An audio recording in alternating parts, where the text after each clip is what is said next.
Subscribe करिए हमारे YouTube channel को, बेल आइकन को दबाइए और नोटिफिकेशन भी ऑन करिए जिससे कि आपको वीडियो की नोटिफिकेशन मिल सके सबसे पहले। नमस्कार दोस्तों, आप सबका बहुत बहुत स्वागत है हमारे YouTube चैनल में। दोस्तों, जैसा कि आपको मालूम है, हम आपका करा रहे थे सिंथेसिस, और सिंथेसिस में आपका मैंने स्टार्ट कर दिया था पार्टिसिपल, और पार्टिसिपल को मैंने ख़त्म भी करा दिया है, जिसके अंतर्गत आपके आते थे प्रेजेंट पार्टिसिपल, पास्ट पार्टिसिपल और परफेक्ट पार्टिसिपल। तो आपका वो ख़त्म हो चुका है और अब आपका स्टार्ट होगा आज नॉमिनेटिव एब्सोल्यूट। और ये जो सभी रूल्स हैं वो आपका जो पार्टिसिपल है, इनफिनाइट है आपका, उसके बाद आपका नॉमिनेटिव एब्सोल्यूट है, एडवर्ब, एडवर्बियल फ्रेज है, प्रीपोजिशन है, ये सभी जो भाग हैं वो आपके सिंपल सेंटेंस बनाने के नियम के अंतर्गत ही आते हैं। दो सिंपल सेंटेंसों को जोड़कर एक सिंपल सेंटेंस बनाना। अगर आप ये नहीं जानते हैं तो आप पहला वीडियो मेरा देखिए, उसमें मैंने आपको पूरा बताया हुआ है कि किससे कौन सा भाग निकला हुआ है। ओके, तो वो आप देख सकते हैं। तो चलिए वीडियो को स्टार्ट करते हैं। और यहाँ पर पहले हम आपको थोड़ा ब्रीफ इंट्रोडक्शन देना चाहेंगे finite and non finite verbs के बारे में। तो ये क्या होती हैं और कैसे मेरी सहायता कर सकती हैं, उसके बारे में पूरी जानकारी हम देंगे इस वीडियो के अंतर्गत। देखिए, फाइनाइट वर्ब्स क्या होती हैं। वर्ब्स जो टेंस या सब्जेक्ट के नंबर, सब्जेक्ट सिंगुलर है, प्लूरल है, तो सब्जेक्ट का जो नंबर होता है उसका effect, and person, first person का है, सेकंड पर्सन का है, थर्ड पर्सन का है, उसका प्रभाव जो पड़ता है तो वो क्या होता है, उसमें बदल जाती है इफ़ेक्ट पड़ने पर। देखिए तो यहाँ पे कैसे और कौन सी चीज़ जो है वो थोड़ा भी चेंज उसके अंतर्गत नहीं आता है, तो उसमें भी आपको पूरा अच्छी तरीके से बताएंगे। देखिए तो यहाँ पे ये फर्स्ट फॉर्म तो नहीं आएगी, सेकंड फॉर्म। अब सेकंड फॉर्म को देखिए, सेकंड फॉर्म एक बाउंडेड होती है, ये हमेशा पास्ट इंडेफिनेट के यानी पॉजिटिव सेंटेंस में यूज की जाती है। एस या एस ये प्रेजेंट इंडेफिनिट टेंस में ही यूज होती है और कहीं नहीं होती है। ये वांटेड है, ये जिनको इनकी एक बाउंड्री है, इनकी एक सीमा है, ये उस सीमा से बाहर नहीं निकल सकती। फॉर्म्स समस्त हेल्पिंग वर्ब्स, और जितनी भी हेल्पिंग वर्ब्स आती हैं वो भी इसके अंतर्गत ही आती हैं, फाइनाइट वर्ब्स के अंतर्गत। तो देखिए कौन कौन सी हैं, तो उसके बारे में आपको पूरा इंट्रोडक्शन दिया जाएगा वीडियो में। तो यहाँ पे देखिए, पहले तो आप यहाँ पे देख सकते हैं कि यहाँ पे लिखा हुआ है हेल्पिंग वर्ब्स में आपका आएगा पहले primary auxiliary and model auxiliaries. ये दो प्रकार की वर्ब्स होती हैं। अब इसके अंतर्गत कौन कौन सी आती हैं उनके पे भी पूरी जानकारी मैंने यहाँ पे नोट डाउन की हुई है। जैसे इज, एम, आर, बाज, बर, ये सभी जो फॉर्म्स होती हैं, जो सभी प्राइमरी एक्जुलरीज होती हैं, वो सभी बी फॉर्म के अंतर्गत आती हैं। अगर हम बी फॉर्म भी लिख दें तो आप उसका मतलब समझिए कि इज, एम, आर, बाज, बर। ठीक है, ऐसे ही हैज, हैव, हैड, ये सभी आती हैं हैव फॉर्म के अंतर्गत। ठीक है, तो अगर हम हैव फॉर्म भी बोलते हैं तो इसका मतलब ये है हैज, हैव, हैड, तीनों आ रही हैं। ऐसे ही डज, डू, डज और डिड, ये सभी डू फॉर्म के अंतर्गत आती हैं। ये चीज़ याद रखिए, मैंने अगर डू फॉर्म बोला तो इसका मतलब ये है कि हम बोल रहे हैं डू, डज, डिड। समझ रहे हो नहीं। अब मॉडल ऑक्सिलरी क्या होती हैं, जैसे bill, should, can, may, would, should, could, might, must, etc. तो ये क्या होगी, ये सभी मॉडल ऑक्सिलरी वर्ब्स हो जाती हैं। ओके, तो इसके बारे में मैंने आपको फाइनाइट वर्ब्स क्या होती हैं तो उनके बारे में मैंने आपको पूरा बता दिया, इसमें जानकारी पूरी दे दी। अब नॉन फाइनाइट्स के बारे में भी जानेंगे। तो अब देखिए नॉन फाइनाइट्स वर्ब्स क्या होती हैं। तो यहाँ पे आप देखेंगे कि नॉन फाइनाइट वर्ब्स सामान्य तौर पर जिनका कोई टेंस नहीं होता। क्या कह रहा है, सामान्य तौर पर अगर हम जनरली बात करें तो जिनका कोई टेंस नहीं होता, अर्थात जो प्रेजेंट, पास्ट, फ्यूचर में समान रूप से प्रयोग की जा सकती हैं। तो समान रूप से आप इनको प्रयोग कर सकते हो, इनसे कोई इफेक्ट नहीं, आप प्रेजेंट, पास्ट, फ्यूचर किसी में भी यूज कर सकते हो। तो कौन कौन सी होती है, देखिए बी फॉर्म। अब आपने देखा होगा प्रेजेंट कंटिन्यूस बी फॉर्म, समझ रहे हो, बी फोर। अब बी फोर क्या होता है, प्रेजेंट कंटिन्यूस में भी यूज होती है बी फोर, यानी वर्ब की फर्स्ट फॉर्म में आईएनजी। बी फोर का मतलब क्या है, वर्ब की फर्स्ट फॉर्म में आईएनजी, तीनों टेंस में समान रूप से प्रयोग की जाती है। ऐसे ही बी थ्री। अब बी थ्री आपने देखा होगा कि प्रेजेंट कौन से होती है, प्रेजेंट परफेक्ट टेंस में होती है, पास्ट परफेक्ट में होती है, ऐसे ही आपका फ्यूचर परफेक्ट टेंस में होती है। तो ये सभी में यूज कर सकते हैं हम। फर्स्ट फॉर्म यूज होती है, जैसे आपका लीजिए प्रेजेंट इंडेफिनिट में फर्स्ट फॉर्म लीजिए, ठीक है। उसके बाद आप यहाँ पे चले जाइए, पास्ट में आ जाइए, तो पास्ट में पास्ट इंडेफिनिट के नेगेटिव में ले जाइए, वहाँ फर्स्ट फॉर्म मिलेगी आपको, समझ रहे हो नहीं। तो टू B1 यानी जो फर्स्ट फॉर्म होती है, तीनों टेंसों में समान रहती है, इस पर कोई प्रयोग में लाई जाती है, इस पर कोई भी इफेक्ट उसका नहीं है कि ये एक ही टेंस में यूज होगी, ये एक बॉन्डेड नहीं है। तो इस चीज़ को आप याद रखिए, ये बॉन्डेड नहीं है, ये ओपनली है और हर सेंटेंस में यूज की जाती है। तो ये है आपका फाइनाइट वर्ब और नॉन फाइनाइट वर्ब्स में अंतर। अब चलिए अब आते हैं मेन मुद्दे पर, और आ गए हैं अब नॉमिनेटिव एब्सोल्यूट, जिसके बारे में हम आपको पढ़ाने वाले थे।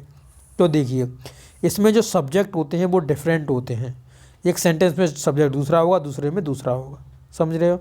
ये चीज़ इसकी मेन है, इसे आप पकड़ लीजिए। एक में रीजन होगा तो दूसरे में रिजल्ट होगा, एक में कार्ड बताया गया होगा तो दूसरे में उसका परिणाम दिया होगा, ठीक है।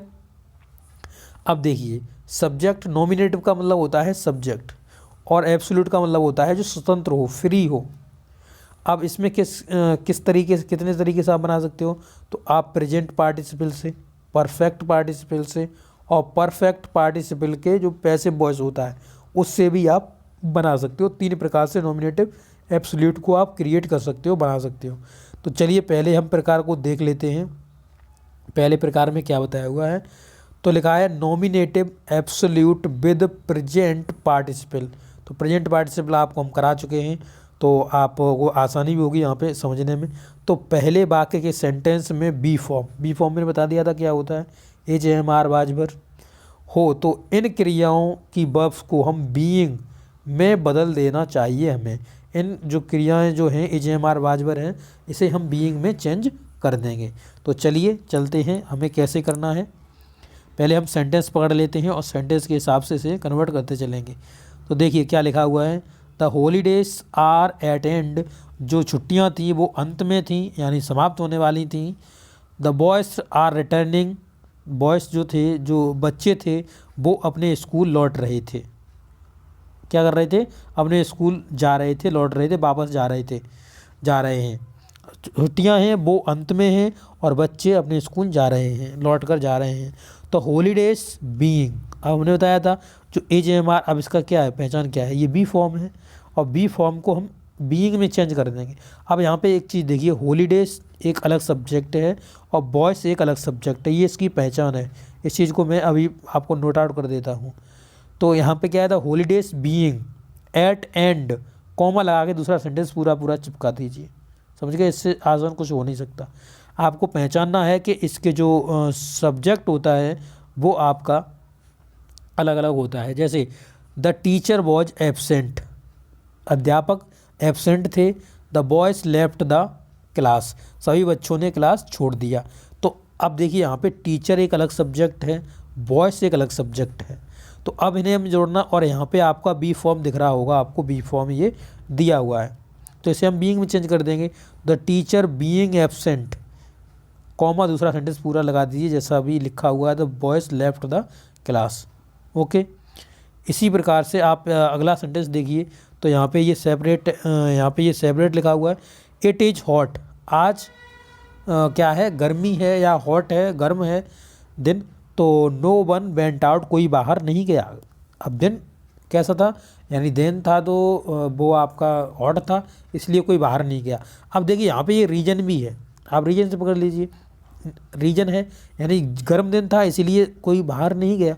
तो उसका कार्ड क्या, मतलब रीजन तो निकल आया कार्ड, और कार्ड का परिणाम क्या आ गया कि कोई बाहर ही नहीं गया, समझ रहे हो। और इसी तरह से आप इनमें भी पहचान सकते हो, जैसे लिखा था the teacher was absent, teacher absent था इसीलिए तो बच्चे छोड़ गए स्कूल, क्लास छोड़ गए। अगर टीचर एबसेंट नहीं होता तो बच्चे क्लास छोड़ते नहीं छोड़ते। तो ये रीजन है टीचर का छोड़ना, टीचर है नहीं वहाँ पे, और बच्चे क्या छोड़ गए, क्लास छोड़ गए। तो ये परिणाम निकल के आया उसका, ठीक है। रीजन और परिणाम से भी आप देख सकते हो। तो इस तरीके से आप इसमें जो इज लगा हुआ है इसे आप चेंज कर दीजिए बीइंग में, it being hot, comma no one went out, कोई बाहर नहीं गया। तो ये आपका प्रेजेंट पार्टिसिपल के जरिए से हमने नॉमिनेटिव एब्सोल्यूट बनाया। अब देखेंगे हम बनाएंगे परफेक्ट पार्टिसिपल के, ठीक है। तो यहाँ पे मैंने नोट डाउन कर रखा है, तो आप यहाँ पे देखिए, nominative absolute with perfect participle. जब पहले वाक्य में बी फॉर्म से कोई भिन्न अन्य फॉर्म अनफाइनाइट, अब फाइनाइट मैंने बता दिया था आपकी क्या वर्ब्स होती हैं, फाइनाइट वर्ब्स तो आपको पूरा बता रखे हैं। तो फाइनाइट वर्ब्स क्रिया आए तो अक्सर B2 होती है। फाइनाइट वर्ब्स क्या होती है, अक्सर B2 होती है, वर्ब की सेकंड फॉर्म होती है, तो उसे परफेक्ट पार्टिसिपल अर्थात हैविंग प्लस B3 में बदल देते हैं, हैविंग प्लस B3 में बदल देते हैं। अब हमने प्रेजेंट पार्टिसिपल किया था, उसमें और इसमें क्या अंतर है, इसमें केवल एक ही चीज़ का अंतर है कि इसमें जो सब्जेक्ट होते हैं वो अलग अलग होते हैं, उसमें सब्जेक्ट सेम होते हैं प्रेजेंट पार्टिसिपल में, और ये है नॉमिनेटिव एब्सोल्यूट का प्रेजेंट पार्टिसिपल, मतलब परफेक्ट पार्टिसिपल। ओके, अब देखिए यहाँ पे, तो यहाँ पे लिखा हुआ द रेन फेल, बारिश हुई, द क्रॉप्स रिवाइव, ठीक है, जो क्रॉप्स थी वो रिवाइव कर गई। तो अब इसमें देखेंगे आप जो यहाँ पे जो द रेन हैविंग, तो हैविंग में चेंज कर देंगे। अब हमने कहा रेन, अब हैविंग लगाओ यहाँ पे, और वर्ब की थर्ड फॉर्म, तो फेल था तो फॉलन हो जाएगा। बारिश हुई और उसके कारण क्या हुआ कि जो फसल थी वो रिवाइव की।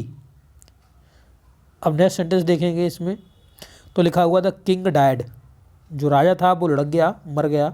His eldest son came to the throne, और उसका जो एल्डेस्ट सन था, जो बड़ा लड़का था, वो किस पर आया, थ्रोन पे आया, यानी सिंहासन पे बैठा।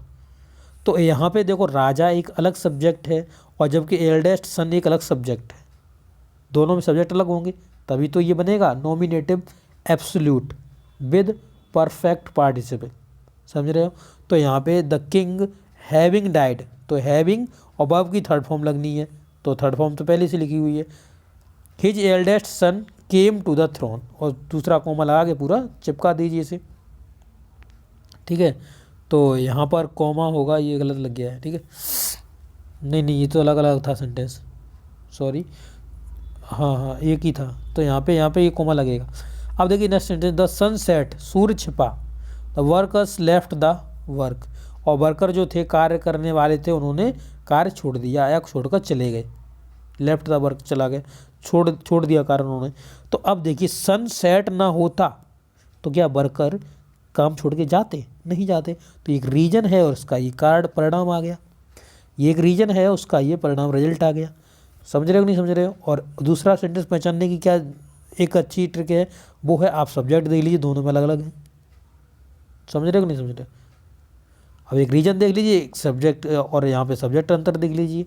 तो द सन हैविंग सेट, सूर्य छिपते ही क्या हुआ कि सभी वर्कर्स थे उन्होंने कार्य छोड़ दिया, समझ रहे हो। अब नेक्स्ट और लास्ट देखेंगे इसमें, तीसरा केस क्या बनता है, nominative absolute with perfect participle in passive voice, passive voice में परफेक्ट पार्टिसिपल का, जैसे प्रेजेंट पार्टिसिपल में भी आपको देखने को मिला था, तो उसी तरीके से ये है। तो इसमें क्या होता है, पहला वाक्य पैसिव वॉइस में होगा तो हैविंग प्लस बी वर्ब की थर्ड फॉर्म का यूज़ करके इसे बना डालेंगे। जैसे द कैप्टन वॉज किल्ड, जो कैप्टन था उसे मार दिया गया, कैप्टन को मार दिया गया। द आर्मी फ्लेड, आर्मी भाग गई, जैसे ही कैप्टन उसका मरा आर्मी भाग गई। तो द कैप्टन हैविंग बीन, अब देखिए जो कैप्टन मरा है उसे किसी ने मारा है, ठीक है, तो ये क्या हुआ है, ये पैसिव वॉइस में चला गया, किसी के द्वारा मारा गया है ये, तो पैसिव वॉइस में गया, तो इसलिए बनाया the captain having been killed, तो हैविंग और बीन लगा दिया और किल्ड थर्ड फॉर्म लगा दी। द आर्मी फ्लेड, आर्मी वहाँ से निकल ली, भग गई। The town was enclosed by a strong wall, अब एक स्ट्रॉन्ग वॉल से एक जो मतलब चार दीवारी बना दी गई थी एक टाउन की।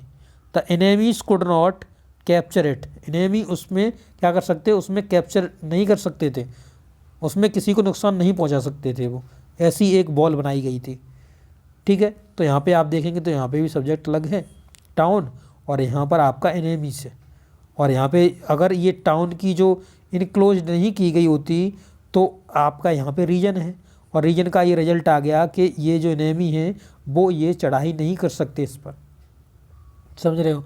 तो इस तरीके से इसका ये परिणाम आ गया। तो इसमें भी आप कैसे बना सकते हो, तो town having been enclosed by a strong wall, okay. तो हैविंग बीन क्यों लगाया है, क्योंकि ये पैसिव वॉइस में है कि किन्हीं लोगों ने बनाई होगी ये दीवार, समझ रहे हो। तो इस तरीके से आप इसमें दूसरा सेंटेंस सीधे चिपका दीजिए जो भी लिखा हुआ है, इस तरीके से आप इसमें नॉमिनेटिव एब्सोल्यूट का प्रयोग कर सकते हो। तो आप ये जब बताइए कि आपको ये वीडियो कैसा लगा है, और वीडियो अगर अच्छा लगा है तो अपने दोस्तों के साथ शेयर कर देना, और हमें भी बताना कि हमारी जो मेहनत है वो किस तरीके की हमने की है। और आपको अगर समझ में नहीं आया तो आप कमेंट बॉक्स में कमेंट छोड़ सकते हैं। वैसे तो आपको समझ में आ गया होगा, तो ज़्यादा से ज़्यादा इसकी प्रैक्टिस करिए। आपका एग्ज़ाम नज़दीक है तो सीरियस हो जाइए अपनी पढ़ाई के लिए, ठीक है। तो मिलते हैं हम नेक्स्ट वीडियो में नेक्स्ट पार्ट के साथ। तब तक के लिए आपसे लेंगे विदा। Thank you.